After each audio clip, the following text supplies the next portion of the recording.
John Rhodes here, and I am the Chief Sales Sergeant at Bulletproof Selling. And here we are all about the power of the pipeline. We're all about building great sales systems. We are all about making sure that hope is not a sales strategy for any one of our viewers, any one of our listeners. And so each week we are here to increase the pipeline performance of salespeople and the results of their teams. Now, in this series, we get to interview some of the top minds in sales. Speakers, consultants, authors, trainers, and those that are actually out there in the field managing sales teams of their own. And my commitment to you out of every single show that we do, every single interview, we build a sales system that you can use yourself as a salesperson, no matter the size of your business or the size of your goals. Now, I get to listen to a lot of great podcasts, as I'm sure you do as well. And one of the people that struck me as one of the folks we had to have on this show is today's guest. We didn't get the hosts of that show. This was the guy being interviewed by the hosts of another podcast, but I thought we have to get him on Bulletproof Selling because of the way that he thinks, the way that he approaches sales, the way that he involves metrics and systems and persistence and consistency. All of those things wrapped into one is my guest today, Mr. Jason Beck. Jason, welcome to the show.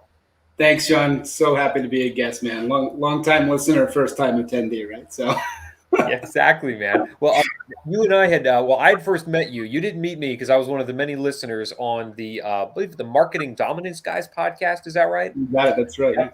Yeah. And I thought, man, gotta have you on. So for the folks that haven't gotten to read your bio yet, tell us a little bit about you, Jason, because you have a career of experience in the field of sales, and then help us shift into what you're doing today. So kind of walk us through your timeline, man.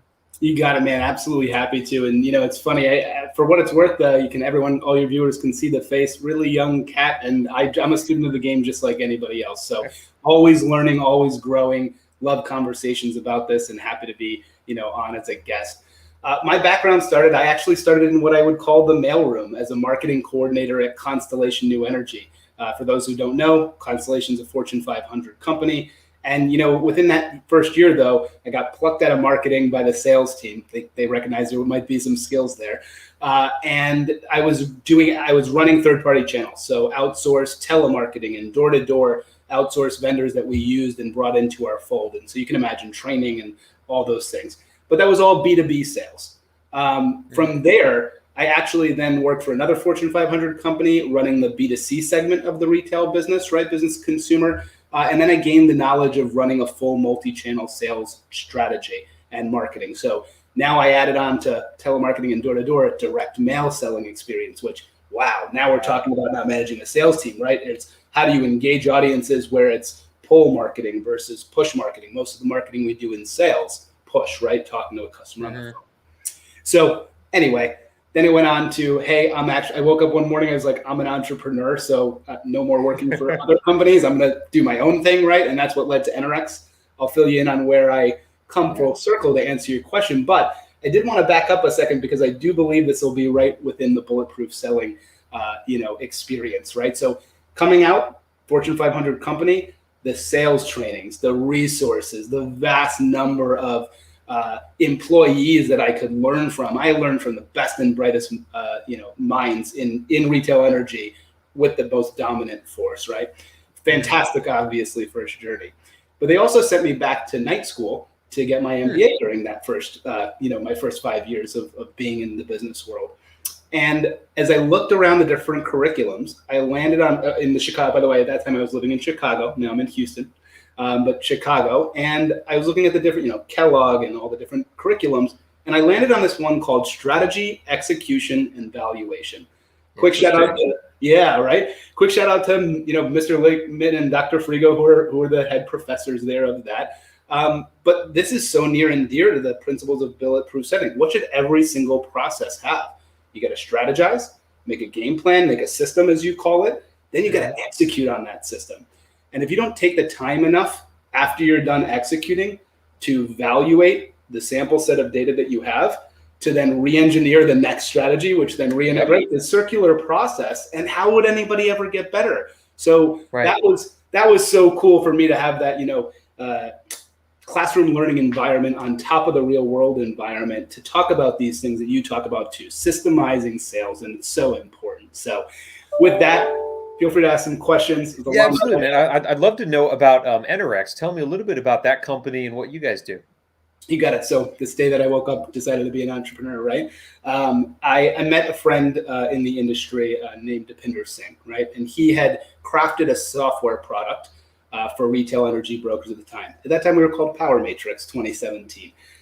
Through a merger, through an acquisition, through a whole lot of growth over the last 4 years, NRX is our brand, and we're a SaaS company, software as a service, that focuses on connecting people through technology to increase trust in retail energy markets. What does that mean? It means we develop CRM, but CRM is just a place to put your data, in my humble opinion, right? What a real true CRM does for salespeople is focus on the workflow automation, those busy tasks, right? Crafting a sales email.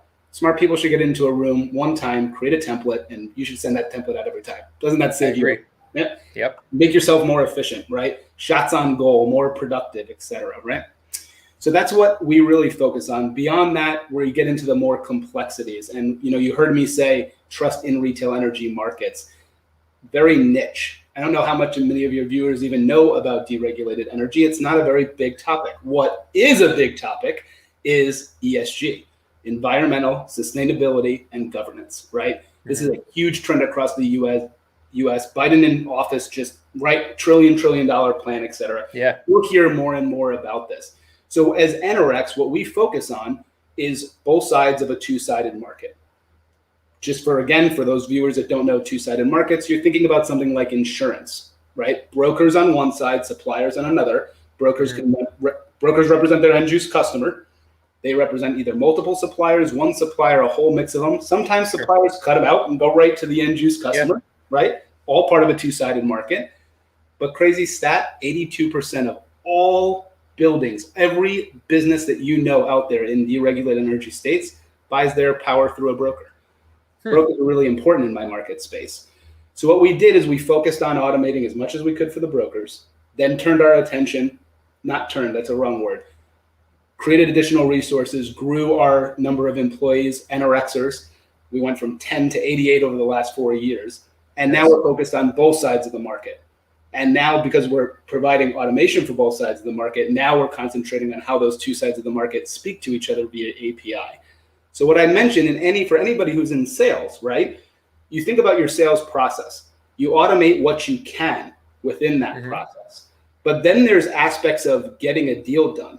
And sometimes if you're a broker in a two-sided market, you're not only thinking about how to get deals done, you need your supply. You're not selling just one company's products, you're selling multiple, and how to compare them. So that process of communication, you can only automate what you can automate internally. And then you have to think about a company like NRX, and how we built ourselves up is to be more of connecting the world. So to end, I would say, as we see solar and both behind the meter and community solar, battery storage, lighting retrofits, and other decarbonization trends continue, that's the market of retail energy, and that's what NRX supports, Sean. And from a sales perspective, you brought up a couple of really interesting points. One of them, really stuck a pin in for me, which was you can only automate what you can automate. And I think the fallacy that a lot of people drop into when they hear about bulletproof selling or they hear about building systems inside of their sales is that, well, I can't create a system for everything, one, because the world is changing way too fast to create a system and be able to use it consistently. And it kind of takes the human element out. If all I'm doing is running systems, why not get a machine to do my job? I actually hear that objection from time to time. Right. And the idea is, and I'm sure you'd agree with me here, that systems can only carry you so far. But the heavy lifting that they can do for you on the front end allows you to be more present with your prospects, allows you to be able to get into those weird conversations, as you mentioned with brokers, where I'm representing multiple product lines here. I've got to be Johnny on the spot or Jane on the spot to try to figure out which is the best fit for this prospect right now. And if I can use systems to get me the appointment, to get my discovery done, to make sure I'm really representing my company well, then when it comes time to actually have to use my Johnny on the spot brain, so to speak, the systems handle all the heavy lifting for me so I can be fully present. And so you've had a career path that's taken you from managing dozens and dozens of salespeople to building your own company with a sales team in it. So this is a question that I know I'm going to get a lot of fun out of you with, man, because I love the way you think already.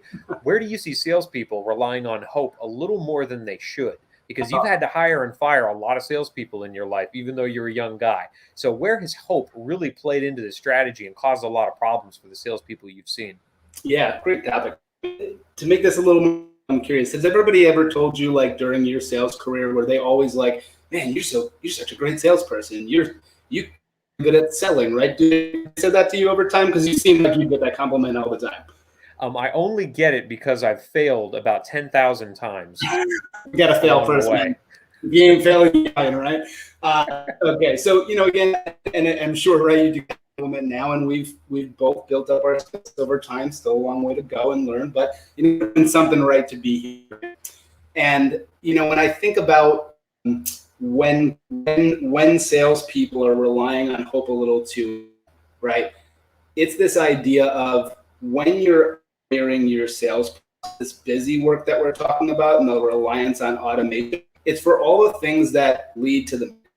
But once you're in them, you're on your own, man. And that's when people now differentiate themselves. And this is also, I also person here, right? We've all worked for managers, and I don't. Even if you own your own business like I do, I have two business partners. I'm a minority shareholder, so two business partners that run the business, and they're fantastic, but they're bosses, right? Bosses. And when we look at bosses that aren't actually salespeople, they often think of sales as just straight, like, it's a process, right? It's like making widgets. It's X, A plus B plus C equals D. And it's like, well, you haven't been in sales. Right. It is A plus B plus C, but then there's this like weird X with some exponential formula that math beyond my wildest imagination. And it really has to do with that personal relationship building. Now, you talk about relying on hope. Don't rely on hope to get that skill set. Read books, read theory, read strategy. Think about what a customer personality profiles are one of my favorite learnings in this business. We do DISC here at NRX. I'll talk about some other tools we use here at NRX, but DISC assessments, right? You got Myers-Briggs and a whole bunch of other ones too. We love DISC. When I walk into a room, I know exactly who I'm talking to. And I'm going to change my methodology of who I'm talking to simply because I know how they need to be communicated to, right? So when you talk about systematizing that and what you don't, can't fake conversation, not fake the meeting, but everything to the meeting and leading up to the meeting, even that material, right, to get the prospect to get that next meeting, that you can do. And CRMs, here's the next, right? What are you setting up? You can even automate it to say, I want to set it up, you're touching base every 2 days. And a manager can force an employee to do that. They miss a task and a bunch of unmet tasks, and we know what happens to those who don't follow up on their tasks, right? So hopefully that's a little bit of an answer and a mindset to kind of my process there with thinking through that. No, it's absolutely wonderful to look at the tasks that come in front of us every day and let those be the things that drive our creativity and innovation. There's a scale that I'd love to bring into the keynotes that I do, and it's just a simple 90-degree bar graph with a horizontal line just bisecting the thing right down the middle, just cutting it diagonally. And the brilliance of this is that on one plane, you have the attention that it takes to accomplish a task. That's the bottom part of this graph. On the vertical side, it's the amount of innovation possible in any given situation. And this is something that we got out of studying U.S. Marines and Green Berets and Navy SEALs. Because I was able to embed with these folks as they were getting ready to clear houses. And they'd spent 90% of their time in training. 90% of any mission was just dry runs, making sure that they knew exactly who was supposed to be where and when, and who was covering what sector of fire, and all they knew. We actually saw this play out live in combat. Wow. And I realized that because they had tuned into muscle memory so much, they practiced over and over and over so much, they didn't have to worry about attention on the task at hand. What that allowed them to do was not have to move in lockstep, but it allowed them to innovate because, as you well know, every plan is a great plan until it makes contact with an opposing force, like a prospect, okay, or like a buyer that's just throwing you an objection. All your systems might go out the window at that point. And so if we can get really tuned into taking attention away from the task at hand by letting systems run that, it allows us to innovate at an incredible level.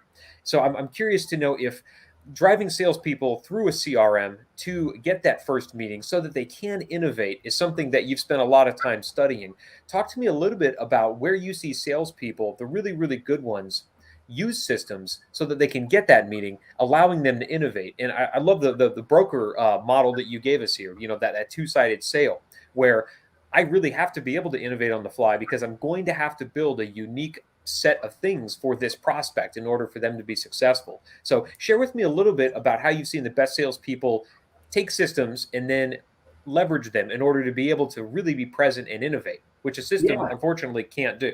No, you're 100% right. System never can do that. And I love your analogy of the, of the graph with the line, right? And talking about how that we're saying the same thing at the end of the day. Yeah. Which the things that are not hugely value additive, those are the things that can be automated so that you can pivot when you need to pivot. Love it. Yep. Love the analogy. I can speak about two different perspectives here. One of those being of my clients, or one of those being from personal experience. I'm going to choose the latter, for instance, just because I think it's actually things I can talk to more. But in my experience, and let's talk about the current job, at hand with NRX, right? I lead sales, and when you're growing a company from nothing, right, and doesn't have a playbook, et cetera, and we did that with our first broker product. Our broker software was called Sparkplug, and I sold that, and I just figured it out as I went along. If you think I had a playbook, if you think I had any of that, nope, dude. I'll even go back and say it was a Word document and it was Excel, and I don't want anyone to know that. Right. So that's crazy. No, and here again, another kudos to one of my business partners. When we went through that merger, he was like, "Well, you don't use a system and you're that productive. Like, let's use a system." I'm like, "I love systems. I sell systems. Let's use a system." Now, if you're in a business that doesn't need specificity, right? Mm-hmm. Meaning, like, it's first off, my customers, retail energy is one of the most complicated detail markets. If you're not in it, you don't know it. I had a mentor once that said, "Retail is detail." He knows who he is, and there's no question about it. It is, right? It's so much detail. But I'm selling to people, and it doesn't matter what product you're selling. If there isn't those nuances in the industry and the product you're selling, use a HubSpot, use a Zoho, right? Personally, I use HubSpot. And when we talk about like these automation of tasks and how we get our job done, I have 2 SDRs that are in our new Delhi, India office, right? Speaking to US-based customers. We have a head of sales for our Sparkplug product because that's gotten big enough. And as I kind of, now that you've tried something and you've tested it and you've tested some theory, now you're ready, right? I always say, should take somebody who's an entrepreneurial spirited person, somebody who can take a car from 0 to 60, to just jump in and figure it out. Don't spend too much. Spend just this much time strategizing. Run around of execution. Run around evaluation. Get about like a month and a half of feedback. Now you're ready to say what parts of this process. Now your valuation, as I mentioned, right now you can evaluate what parts of the process that you can automate. So what we've done is we've automated sequencing. One of HubSpot's coolest tools is sequencing.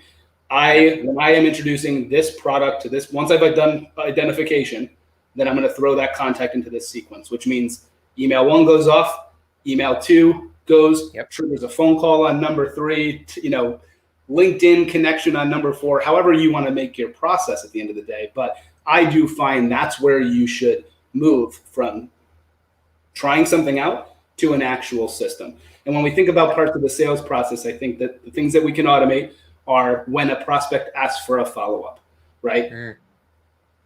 When we think about, I've seen a lot of your podcasts recently and talking about kind of like systematizing that upfront conversation, the first needs analysis, prospecting, what is typically now in sales today called SDR work, right? Sales development resources. I think you can have a script. I think you can have all those things. You can have a system, but like you said, that goes right out the window. The system is to make the person who's making that phone call comfortable enough that they have a feeling that they're not going to be lost on the conversation. Right. They're not going to waste their time.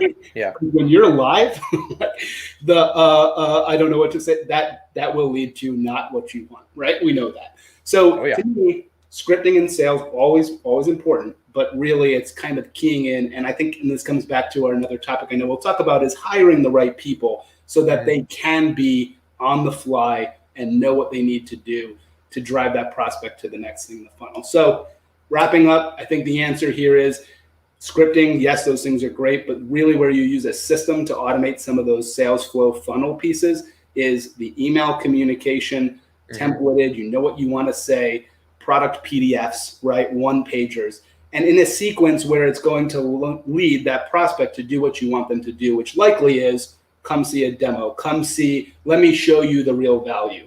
And that's honestly, in my line of work, that's where the real needs analysis actually begins, right? I know you might have a problem in like commission statement generation. Great. There's a million problems that underlie that. Is it time that you're spending? Is it you can't do the right calculations? Are you putting bad data out there? There's a million things. And based on that, then I'm going to go down a specific path. And again, this is what we're talking about on the fly selling, which there's building blocks. I don't know that there's a true system for. So systems are for, right, automating those emails and such. So let's talk about the automation piece. You call it sequencing. I call those campaigns in Bulletproof selling. Use that military terminology, and the idea being that I don't have to guess at what outreach step comes next.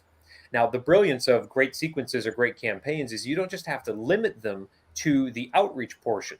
You can build sequences for what do I do when I get a prospect in a conversation. You can build a sequence for what do I do when I get a proposal out to them, or a sequence for, hey, the proposal's out. How do I make sure that we're closing that in good time, that we're engaging all the stakeholders, all the decision makers? You build a sequence for what do I do once that proposal is signed to start delivering the value of the product or service that I've promised them. Onboarding success, right? Because the sale never stops. You're right. Never stops. Yeah, and the idea behind sequences, again, is this is a basic system that we can use, so we don't have to think about what step comes next in this part of the sales cycle. Because you could be really, and I'm sure you know salespeople like this, they're either really, really great at prospecting, but then they kind of fall down when it comes to being in conversations, or there's ones that just are tanking prospecting, but you get them into a conversation with somebody, they can close almost every single time. And so if we use sequencing on both of those sides, now we can raise the bar, we can raise the tide, if you will, to get all the ships higher in the bay. So let's talk about sequencing, because this is something that I think is going to be really valuable for any salesperson, no matter where they are in the sales cycle.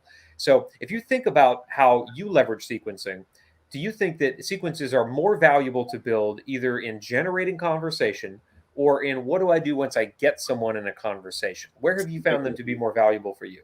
I think the value of sequencing, because let's again back to, first off, let me say to campaigning. I like the term. Sometimes campaigns, I do sometimes think of like mass emails. Where like Infusionsoft, 1,000 emails going out. Yeah. And the reason why I say that is because when we talk about, like those have semblance and a system around them too, right? Like what are the components of a good prospecting email? There's freaking 30 blogs on that. You read up on them and you make sure that those are the building blocks, right, to create your content. But the content itself and what that topic is going to be, and making sure in a campaign, right, when you're just trying to get that initial interest build, right, I think systems are really good for that, right? Having building blocks of what a good email looks like to prospects, and then planning ahead of time to say, over the course of the first 6 months, these are the topics that I am going to hit my prospects with, like once every 2 weeks, with a mass email.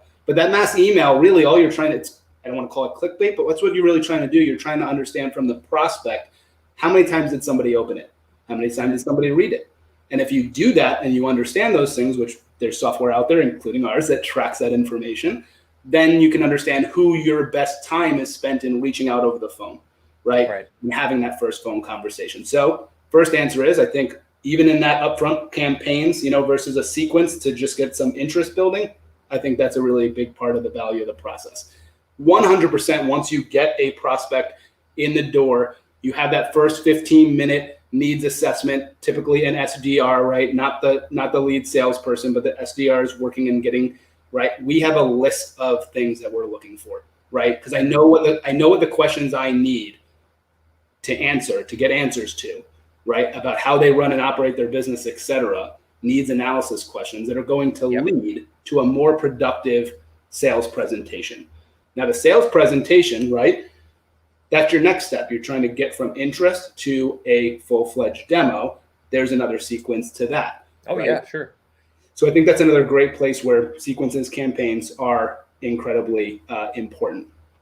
Well, let's talk about fulfilling kind of two things at once then, killing two birds with one stone. Because the way that I've seen great sequences build, one, they're omni-channel. And you've mentioned this during our talk today, that you don't just rely on email. You've got email, phone calls, direct mail, DMs on social media. You incorporate everything just like I do, which is the most, efficient way to go about it, really, because I don't know which platform my decision makers are going to engage on. So if I got that handled, I've mapped out that I'm going to do this over a couple different communication channels. Now what I can do with my sequences is actually use them to help check the boxes on all of the discovery questions that I know I need answered in order to drive this person to a decision that's going to result in them becoming a customer.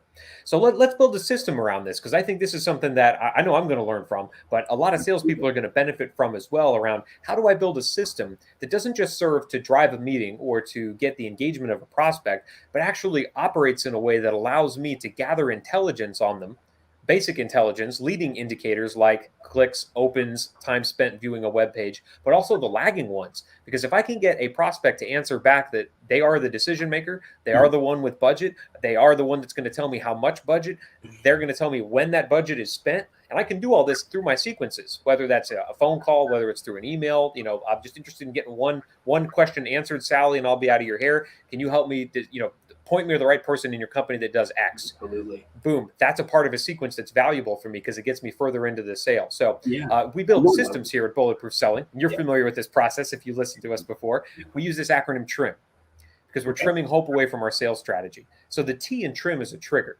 Now, what is the triggering event that I need to use, not just to execute a sequence on a prospect, but to build the sequence? Is it before I reach out to my prospect, when I'm mapping out, here are the things I need answered, and make sure that each piece of my sequence addresses one of those questions? How would you recommend a salesperson stand up a sequence that fulfills this kind of dual purpose role of also acting as a way to gather discovery? I love that. First off, the TRIM acronym is a little new to me. I must have not heard that podcast. I listened to a bunch of them, but I missed that one. But I'm excited. I will do that. I'm writing down a note and going to follow up on that one afterwards. I hope your viewers do as well, the TRIM acronym. But I do think this is important to a salesperson building a sequence in prospect, right? And what we come back when I'm talking about the strategy, execution, evaluation in my mind of how this works, is we're talking about the strategy portion, right? Now, what do you do in strategy?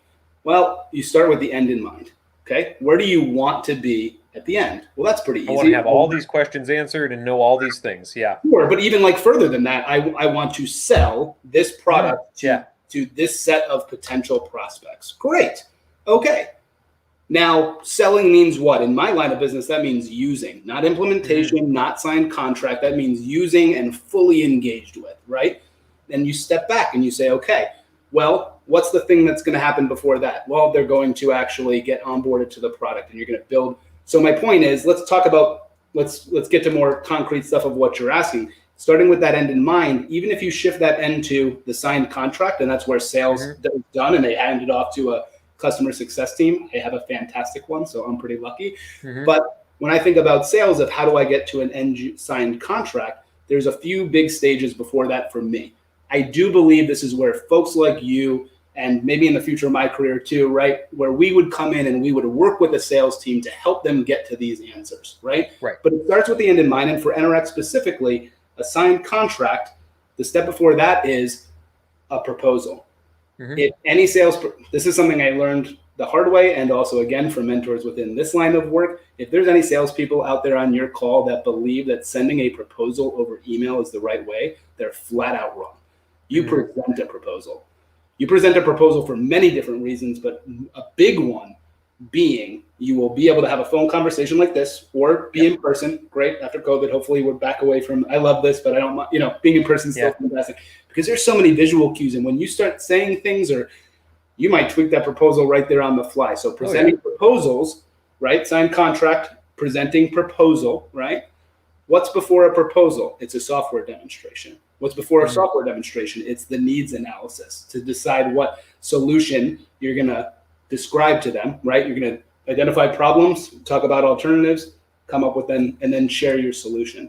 So as I say this, I'm telling you my process in NRX. I think every salesperson's process is a little different of what their stages are, but you think back from that end action, what are the stages between that? And then what are the questions that you need to get answers to from the customer in order to proceed to that next stage?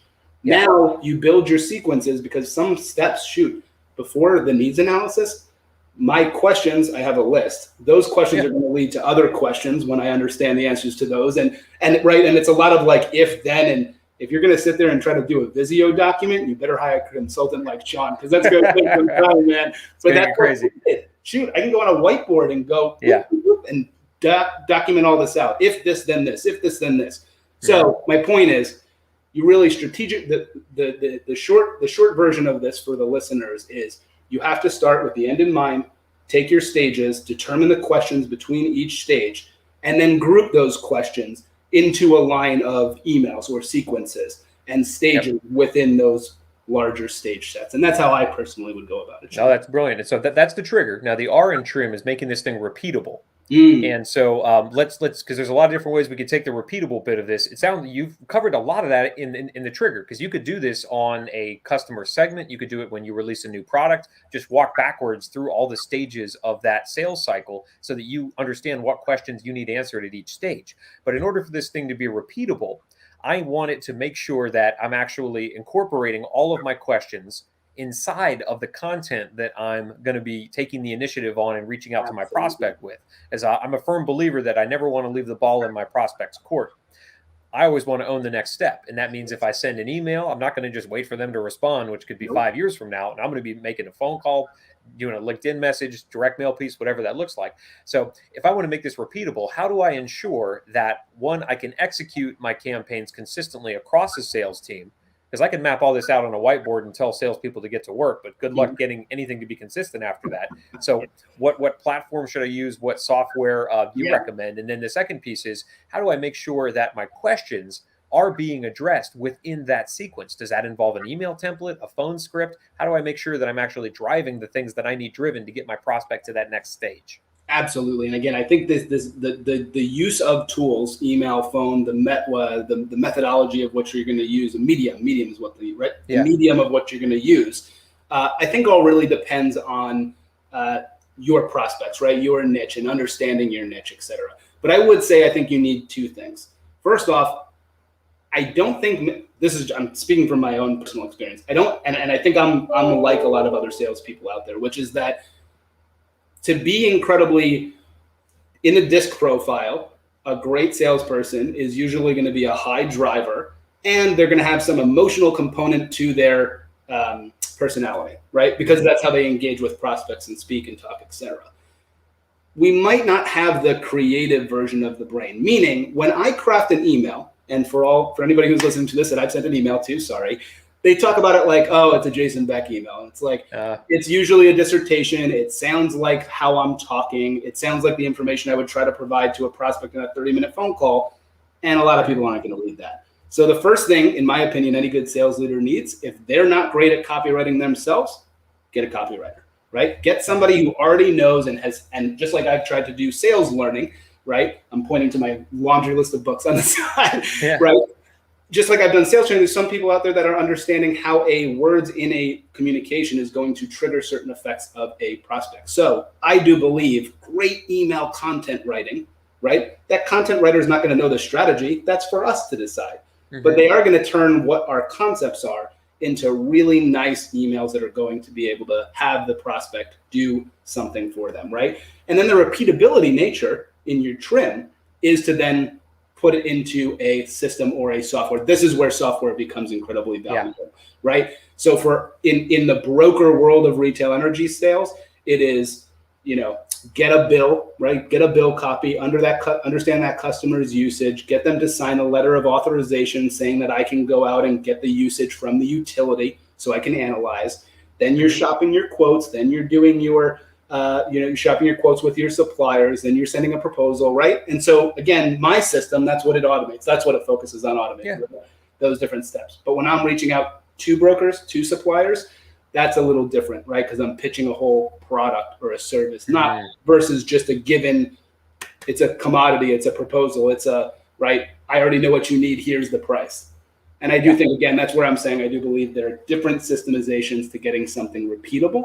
But software and a good copywriter is the answer to your question. Yeah, and the software piece, I mean, I wouldn't know what I would do to try to pursue prospects at scale in a sequence if I didn't have something like a CRM, a HubSpot, Salesforce, something. And there's a lot of cheap ones out there. You can spend a lot of money on Salesforce, of course, but the idea being I can pre-program my sequences.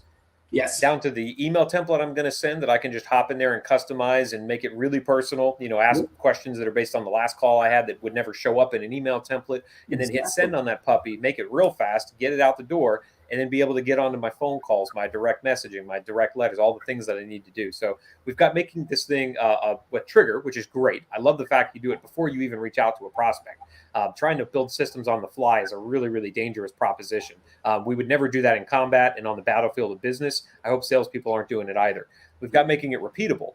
To all your points, great ideas. And now I want to talk about making this thing improvable. And this is different than measuring the effect of it.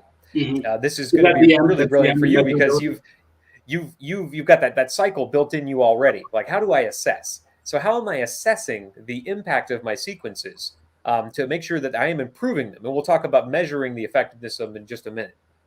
Yeah, that's interesting. So, I think when you're strategizing, in the strategy portion of what we're talking about, right, to understand what the triggers are, to understand how it's going to be repeatable. But as you're strategizing for all this, you sure as better manage KPIs, right? Yeah. You better understand what it is are my KPIs, key performance indicators, but what is that measurability, right? And what is the actions I'm looking for folks to take? But not just the end action of booking the meeting, but what are the trigger points before that? I mean, again, let's just break down emails for a second. I think there's different triggers for phone, there's different triggers for LinkedIn, right? Things like profile, view pages, etc. But in email, it's easy. It's, did they open the email? Did they open the email multiple times? Did they click on a link within that email? And what are the percentages of the total of population? Because there's marketing KPIs. Then once we have identified, okay, big funnel, right? 100 people go into the top, 30% make it through marketing. Marketing is doing that top, right? Their goal is 30 prospects out of that 100 engaging. But now I'm taking the key performance. Okay, now marketing's got that person interested. Now it's SDR time, right? Mm-hmm. How many prospects can you drive to then a meeting? And maybe that in your funnel, again, you're setting these parameters. There's best practices for this, but let's say that's 50%. Sure. Now I'm only left with 15 products. Now it's sales time to shine. How many of those prospects are you converting? And in how much time? You better be managing, right? Time from initial email, time to interest, time to demo, right? Time to close. Because when you talk about insights to make it, measurable and move on to that next step of reevaluating so you can re-inform your strategy, if you have all these KPIs, your funnel worked out, and who's going to be doing each step of that funnel to drive them to the end use sale, giving it a little while. And I don't know what best practices are. Maybe Sean, but I would probably assume it's at least 1.5 times in a number of months of your sales cycle. So let's say your sales cycle is 2 weeks, because sometimes a one call close certain products people are selling. Mine's a CRM. It's like a 6-month sales cycle, 12 months on the supplier side, right? You want to go through at least 1.5 iterations of that, because different people are going to come through that cycle at different times, to really have enough data to be able to reanalyze that. So gotcha. I don't know if there's best practices out there. Maybe thought you might know, but in my humble opinion, 1.5 times, right, the sales cycle should give you enough detail to then go back and measure it again. So I'm here to improve it then, at least iterate it 1.5 times, which is great. A lot of salespeople will make the mistake of executing something, and if the first try out of the gate doesn't get them results, then they scrap the entire thing and try to start from scratch. No. Give it an iteration. Absolutely, give it an iteration. So if I'm assessing the results of this now, what am I doing with my team? Pulling them together and saying, all right, everybody executed this campaign 1.5 times on average. We gave it 1.5 times our sales cycle. Everybody's using it. How do I get best practices out of them? How do I improve on asking, did that phone call at that point in the sequence generate the result we were looking for? Has everybody been able to get all of their discovery questions answered? How do I address this with my team to figure out how do I make this thing better in the future? This is actually one of my most favorite topics, honestly, Sean, because I think the difference between what I would consider the strongest leaders out there in sales versus those that are just sales leaders is most sales leaders will get their their KPI sheet, right? They'll look and go, okay, you're not performing well. B, you're doing this wrong. C, right? Because they're just reading off of a sheet. And to me, it's all about how you set up the measurability in the process in the beginning. So we all know that we are going to get our KPIs, right? Even the person who's doing the spreadsheet, they know what the KPIs are. They're on the top line of that, the top line of that graph. But I think what a lot of people don't do enough of is helping the sales team understand, as a sales organization, How are you setting those targets? Are you picking them out and going, that's how I'm going to set my target, right? Which is just me. It happens a lot. Oh, by the way, the first time you do it, unless you're selling something that somebody else already sold, there isn't going to be a playbook. You don't know what KPIs are going to go. You got to build it. Yeah. You got to build it. And for me, I started off as a sales team of one. So as managing myself, I'm already my own worst enemy when it comes to right. Most high drivers are their own worst enemy. But when you're managing a team, and if let's say you're starting a business from scratch and you're already managing a team of people on day one, I think bringing those people together and saying, hey, this is how we're going to collectively set KPIs. And one of my favorite things in sales to say to people, I'm going to coin this term hopefully one day. Jason Beck and our team collectively, we're going to shoot for the moon, right? Mm-hmm. We're going to set our KPIs at a level that is a home run in the baseball analogy. Mm-hmm. Now, if that fence is 800 feet, no one's hitting a home run. It's impossible. Why even get into the batter's box? So you can't set it too aggressively. Now, having said that, I'm going to set goals aggressively, but I am going to be really happy and celebrate progress, which is one of our values within NRX is celebrate progress if I grab a star. So shoot for the moon, but be okay with grabbing a star. And if everyone knows that's how you're setting your KPIs, they're going to shoot for hitting those KPIs. But as long as they get close, that's what you're intending them to do, they're going to get some satisfaction out of that. And that's motivation. And motivation is incredibly important in sales, as we well know, because we all run into negatives all the time. So do I. How do you bounce? How do you get back up, right? And how do you continue? And that's the motivation factor that I think a sales leader brings as a difference, right, to the table. So to answer your question, I think it's all about how you frame up from the beginning with your sales team. How are you setting those KPIs? Are they aggressive? Are they not aggressive enough? Ask your team. This is what I decided to do as KPIs. This is how I got there. Mm-hmm. Do you think this makes sense? Are these achievable to you? Engage your team. I don't think enough sales leaders do this because most people think that and that's totally fair, right? I know more than my team does. And sure, but I bet you there's certain topics that they know more about. There's got to be one thing. Maybe it's something that they do for fun, right? They're a fisherman and I don't fish, right? So they can teach me about that. Everybody can learn from each other is my point. So engaging your sales team, asking them what they feel, how they think about the goals you're setting. I think it's an important part of the process that'll lead you to success in setting measurable targets, engaging your team. And of course, that applies down into measuring the effectiveness of each of these sequences to be able to ask the team at the end of a cycle and a half, which sequences work best and why, and which part of those sequences really got you engagement and then why. So that's brilliant. So we've worked through this entire system right now for how do you develop great sequences and use them to double tap, which is another military terminology, how to use them to double tap your goals of not only getting the attention of your prospects, but making sure that you're engaging them and getting discovery along the way. So Jason, I want to make sure people have time to get out there, start building their sequences and using this stuff. Tell us, how can we learn more about you? How can we learn more about NRX? How do we get deeper into your world? Oh, sure, man. Listen, I believe, my market in NRX is incredibly niche in nature. And so I market and network with the people from a business standpoint that I do. But having said that, Jason Beck is an individual and a person beyond just an employee and a manager here at NRX.